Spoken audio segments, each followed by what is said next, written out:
Hello students. तो आज के इस वीडियो में हम लोग पढ़ेंगे complex chromium NH3 6 whole 3 positive.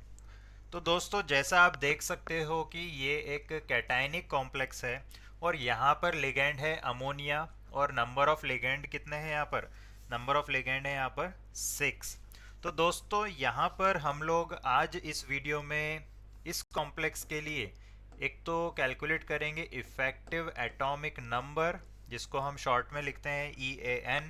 और हम कैलकुलेट करेंगे इसका हाइब्रिडाइजेशन। हम इसका हाइब्रिडाइजेशन भी फाइंड आउट करेंगे। तो दोस्तों, आपको अब इस कॉम्प्लेक्स को टेंशन लेने की कोई ज़रूरत नहीं है। आपका ये कॉम्प्लेक्स इजीली अब आप जब भी एग्ज़ाम में आएगा आप इसको सॉल्व कर सकते हैं। तो दोस्तों, और हम इसका शेप भी पता करेंगे कि यहाँ पर कैसा इसका शेप है, कैसा अरेंजमेंट है of ligands around the central metal atom. Means यहाँ पर टेट्राहेड्रल होगा, ऑक्टाहेड्रल होगा, स्क्वायर प्लेनर होगा। ये सारे पॉइंट्स को हम डिस्कस करने वाले हैं। एंड लास्ट जो हम डिस्कस करेंगे वो होगा इसका मैग्नेटिक बिहेवियर। मैग्नेटिक बिहेवियर में बेसिकली हम क्या देखते हैं कि कॉम्प्लेक्स आपका कैसा है, डायामैग्नेटिक है, पैरामैग्नेटिक है। तो ये सारे पॉइंट्स हम अब इस वीडियो में डिस्कस करेंगे। Effective atomic number, hybridisation, shape and magnetic behaviour. तो दोस्तों, शुरू करते हैं इस वीडियो में फर्स्ट पॉइंट से। देखिए, आपका ये जो कॉम्प्लेक्स है, इस कॉम्प्लेक्स को लिखते हैं क्रोमियम NH3 6 होल 3 पॉजिटिव। तो दोस्तों, जैसा आप जानते हो कि यहाँ पर अमोनिया एक न्यूट्रल लिगेंड है ना। न्यूट्रल लिगेंड का मतलब इस पर चार्ज है 0। तो डेफिनेटली क्रोमियम पर चार्ज कितना आ जाएगा? +3। तो ये आपको याद रखना है कि यहाँ पर क्रोमियम का ऑक्सीडेशन स्टेट कितना है? +3। तो दोस्तों, अब इसका नाम भी लिख लेते हैं। तो देखिए, यहाँ ये कैटायनिक कॉम्प्लेक्स है और कैटायनिक कॉम्प्लेक्स के जो हम रूल्स देखते हैं, IUPAC रूल्स। तो सबसे पहले हम क्या करेंगे, यहाँ पर अमोनिया के लिए लिखेंगे। और अमोनिया का नंबर कितना है? 6। तो 6 के लिए हम क्या लिखते हैं? हेक्सा। तो हेक्सा लिख दिया। अब अमोनिया के लिए क्या लिखते हैं? अमीन। तो ये लिख दिया हमने अमीन। ओके दोस्तों। और लास्ट में हम लिखते हैं सेंट्रल मेटल एटम का नाम, क्योंकि यहाँ पर ये कैटायनिक कॉम्प्लेक्स है। तो सिंपली आप इसको क्रोमियम लिख देंगे। ओके दोस्तों, अब क्रोमियम लिख दिया और क्रोमियम का ऑक्सीडेशन स्टेट रोमन नंबर में लिख देंगे। तो ये हो गया आपका नाम। तो दोस्तों, आगे बढ़ते हैं। देखिए, क्रोमियम का एटॉमिक नंबर हमको पता है कितना होता है? 24। तो क्रोमियम का एटॉमिक नंबर हमको पता चल गया। अब कॉन्फ़िगरेशन क्या होता है क्रोमियम का? आर्गॉन 18 इलेक्ट्रॉन्स हो गया और 4s1 3d5। ठीक है, due to extra stability of D5 subshell यहाँ पर ये कॉन्फ़िगरेशन एग्जिस्ट करता है। हमने 11th में काफ़ी बार पढ़ लिया है। एक तो क्रोमियम है, दूसरा कॉपर है। ठीक है दोस्तों, तो ये तो हो गया न्यूट्रल एटम। बट हमारे पास में देखिए, अभी हमने देखा था यहाँ पर, ये देखिए क्रोमियम +3 था। तो क्रोमियम +3 अगर है हमारे पास में, तो हमको यहाँ पर इसमें से कितने इलेक्ट्रॉन्स निकालने हैं? 3 इलेक्ट्रॉन्स। तो 3 इलेक्ट्रॉन्स अगर हम निकालेंगे तो सबसे पहले कहाँ से निकलेगा? सबसे पहले निकलेगा आउटर मोस्ट सब शेल से। और आउटर मोस्ट सब शेल कौन सा है यहाँ पर? 4s, क्योंकि इसका n वैल्यू मैक्सिमम है। तो 4s से 1 इलेक्ट्रॉन निकल जाएगा। बचे कितने? 2, क्योंकि टोटल निकालने हैं 3 इलेक्ट्रॉन्स। तो 3d से भी हम 2 इलेक्ट्रॉन निकाल देंगे।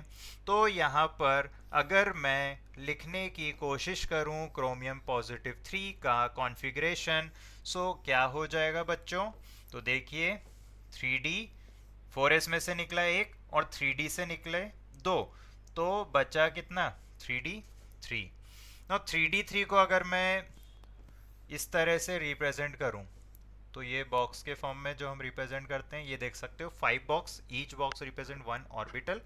तो डी सबशेल में 5 बॉक्स मतलब 5 ऑर्बिटल हैं। तो यहाँ पर अगर हम देखें तो ये 3 इलेक्ट्रॉन आ गया, 1 2 और ये तीसरा इलेक्ट्रॉन। ठीक है दोस्तों, अब हम कॉम्प्लेक्स को देखते हैं। देखिए कॉम्प्लेक्स कौन सा है हमारा, कॉम्प्लेक्स है हमारा क्रोमियम NH36 होल 3 पॉजिटिव। कितने लिगेंड आएंगे यहाँ पे, 6, और हर एक ligand 1 pair of electrons provide करेगा। तो इस डायग्राम को देखते हैं। तो देखिए जब भी 6 लिगेंड्स होंगे तो वहाँ पर दो टाइप के पॉसिबिलिटीज़ हैं। या तो हाइब्रिडाइजेशन क्या हो सकता है, D2sp3। ठीक है दोस्तों, क्योंकि 6 लिगेंड में हाइब्रिडाइजेशन या तो D2sp3 या फिर क्या हो सकता है, sp3d2। अब ये डिपेंड किस पे करेगा कि हमारा लिगेंड पहले कहाँ एंटर हो रहा है। पहले अगर वो s सबशेल में जा रहा है इलेक्ट्रॉन्स देने तो हम बोल देंगे sp3d2, और अगर पहले d में जा रहा है तो हम बोल देंगे D2sp3। अब देखिए दोस्तों ध्यान से देखिए इसको, अभी हमने इसको देखा, ये 3d3 है और 3d3 है, तो ये हमारे पास में 5 ऑर्बिटल्स थे और ये 5 ऑर्बिटल्स में एक एक इलेक्ट्रॉन्स थे। अब देखिए अगर यहाँ पर 4s है हमारे पास में and this 4s is empty, 4s के बाद में कौन सा है, 4p, तो ये 4p भी एम्प्टी है। ओके दोस्तों, अब आप बताइए अगर यहाँ पर 6 लिगेंड्स आएंगे तो वो क्यों 4s में जाएगा, क्यों जाना चाहेगा, जब D ऑलरेडी यहाँ पर खाली है तो वो लिगेंड डेफिनेटली पहले कहाँ इलेक्ट्रॉन्स देगा, कहाँ देगा, D में, क्योंकि खाली यहाँ पर 3d ऑलरेडी है। तो दोस्तों यहाँ पर अगर हम देखें तो ये आपके लिगेंड्स हैं अमोनिया। तो देखिए ये अमोनिया के लोन पेयर ऑफ इलेक्ट्रॉन्स, ये यहाँ दे देगा अपने इलेक्ट्रॉन्स, ऐसे ही एक और अमोनिया यहाँ दे देगा, ऐसे ही एक और अमोनिया यहाँ पर दे देगा, ऐसे ही एक और अमोनिया इसमें दे देगा, और अमोनिया इसमें दे देगा, और एक अमोनिया अपने लोन पेयर ऑफ इलेक्ट्रॉन्स इसमें दे देगा। तो इन शॉर्ट क्या बोलना चाह रहा हूं मैं कि ये D के 2 और S का 1 और P के 3 ऑर्बिटल्स, ये मिलकर क्या हो जाएंगे यहाँ पर, हाइब्रिडाइज्ड। ये मिलकर यहाँ पर क्या हो जाएंगे, हाइब्रिडाइज्ड, और हाइब्रिडाइज्ड होंगे तो क्या बन जाएगा हाइब्रिडाइजेशन, D2sp3 बन जाएगा दोस्तों। तो हाइब्रिडाइजेशन तो हमको पता चल गया, और जब भी 6 लिगेंड आप देखते हो तो वहां पर आंख बंद करके लिख देना ऑक्टाहेड्रल, चाहे sp3d2 हो या फिर D2sp3 हो। तो ऑक्टाहेड्रल हमको ऑलरेडी पता था और दूसरा हमने हाइब्रिडाइजेशन भी पता कर लिया। अब दोस्तों इतना सब होने के बाद में थोड़ा सा ध्यान से हम देखेंगे, क्या पता करेंगे अब हम, मैग्नेटिक बिहेवियर। तो देखिए मैग्नेटिक बिहेवियर, देखिए ये तो यहाँ पर आ गए इलेक्ट्रॉन्स, ये 2 इलेक्ट्रॉन अमोनिया इधर, ठीक है। ठीक है, अब हमारा फोकस किस पर है, ये जो येलो कलर से इलेक्ट्रॉन्स दिख रहे हैं 3d सबशेल में, तो यहाँ पर आप देख सकते हो इनकी पेयरिंग नहीं हुई है, और अगर एक भी अनपेयर्ड इलेक्ट्रॉन है एटलीस्ट 1 तो हम स्पीशीज को क्या बोल देंगे, पैरामैग्नेटिक। तो दोस्तों यहाँ पर हमको पता चल गया कि ये जो कॉम्प्लेक्स था हमारा ये कैसा है, पैरामैग्नेटिक। ओके, कॉम्प्लेक्स कौन सा है आपका, क्रोमियम 6 अमोनिया, और ये इस पर चार्ज है 3 पॉजिटिव। पैरामैग्नेटिक पता चल गया, हाइब्रिडाइजेशन D2sp3 भी पता चल गया, और हमको क्या पता चल गया यहाँ पर कि ऑक्टाहेड्रल इसका शेप है।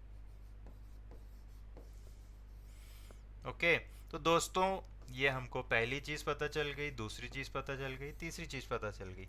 अब हमने जब लेक्चर शुरू किया था तो हमने कहा था कि हम यहाँ पर इसका इफेक्टिव एटॉमिक नंबर इसको भी कैलकुलेट करेंगे। तो इफेक्टिव एटॉमिक नंबर क्या होता है, इफेक्टिव एटॉमिक नंबर होता है आपका atomic number of central metal atom. Okay दोस्तों, एटॉमिक नंबर माइनस यहाँ पर चार्ज कितना है सेंट्रल मेटल एटम पर, charge on central metal atom, ये हो गया। और यहाँ पर 2 into coordination number. Okay, coordination number कैसे देखते हो आप, कितने लिगेंड्स हैं। तो यहाँ पर हमारे पास में क्रोमियम था, तो क्रोमियम का एटॉमिक नंबर बच्चे बच्चे को पता है 24 होता है, minus charge on central metal atom. तो चार्ज हमने देखा था कितना था, +3। Okay, plus 2 into coordination number. तो कोऑर्डिनेशन नंबर अभी देखा हमने 6 लिगेंड्स हैं, तो जितने लिगेंड्स वहां पर हमने नंबर ऑफ लिगेंड्स लिख दिए 6। तो दोस्तों ये हो गया 24 माइनस 3 प्लस 12, तो कितना हो जाएगा ये हो जाएगा आपका 33।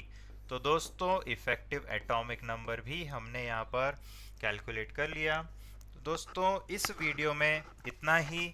हमने आज चेक करा complex chromium NH3 whole 3 positive. तो दोस्तों अगर आप चाहते हैं कि मैं इसी तरह से आपके लिए वीडियोस बनाता रहूं, so please like share and subscribe to my channel. All the best, be happy, bye bye.